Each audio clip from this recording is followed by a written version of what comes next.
My learning strategy was on the kinesthetic, tactile, manipulative, and I chose that topic because so many of my students actually exhibit the signs of that type of learner. They always doodle over their folders, the walls. They touch, they feel like the need to touch everything, and they have a hard time sitting for any period of time. They just have to get up and move around.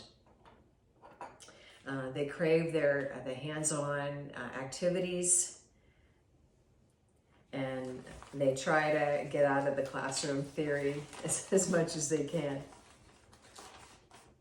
But I'm always interested in ways to better engage them in lessons, and I think I found some good ideas through my research on this subject.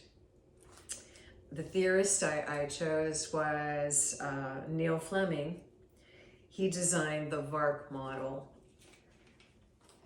of learning strategies, and in the acronym VARK, so V stands for visual. These are learners that learn by seeing. So, in making lists and reading. And then A, aural. These learners learn best through listening, through audio tape, a podcast. R is the read, write. And these learners, they read, and then they feel that they learn best if they start writing what they read. That helps them understand it and remember it better. And then the K was for kinesthetic. So then those are the learners that always want to move in some way. They learn best by moving. So in addition, Fleming broke his VARK down into subcategories. And some of these are like the doodler, that could benefit from drawing during a lesson. The hands-on learner, they could benefit from constructing or putting a puzzle together, manipulating various objects and organization, and using computer technologies that allow certain movements, such as gaming type movement. And the whole body learner, who benefits from dancing to learn, or a lab demo, or sport activity. And the last one was emotional body learner, who they dance for the emotional reason. They like drama, acting, role-playing, charades. So those are ways that they can learn. So another point that Fleming made is that kinesthetic learners need a lot of practice and repetition to get the points of learning down pat. Otherwise, their learning is short-lived. It's not going to last without the repetition. So that's something that I didn't know. So, I think now my expectations will be, more realistic on that. And I'll try to practice with my students more on certain things. So, also I learned that kinesthetic learning strategies are helpful to ESL students, because they emphasize, certain of these games emphasize teamwork and they can help the student build their vocabulary.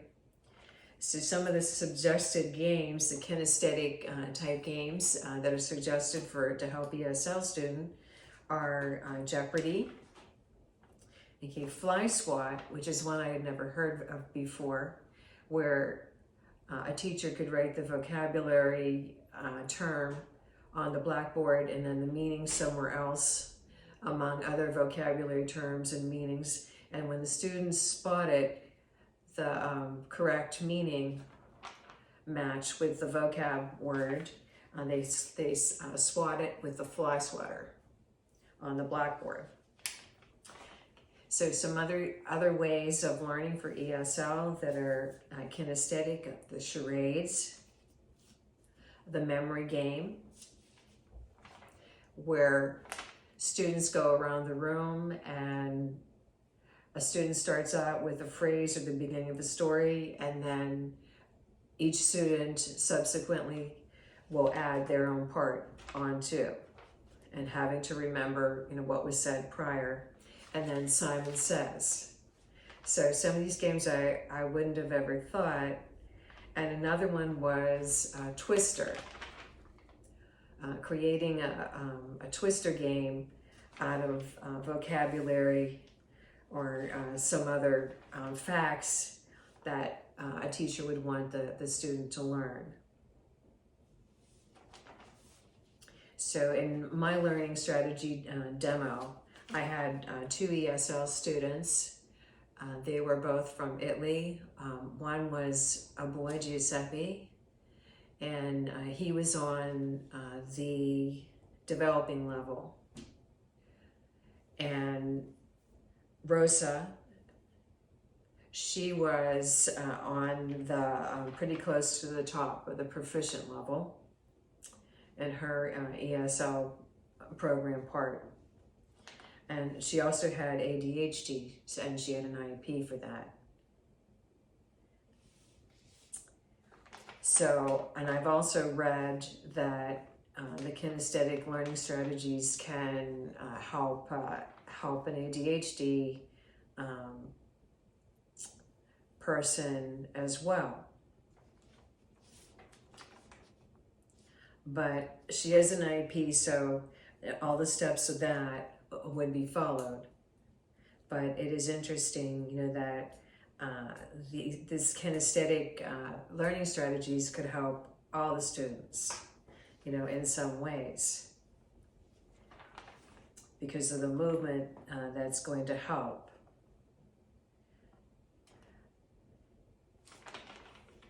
So some of the kinesthetic learning strategies included in the demo involved drawing to outline the axial skeleton.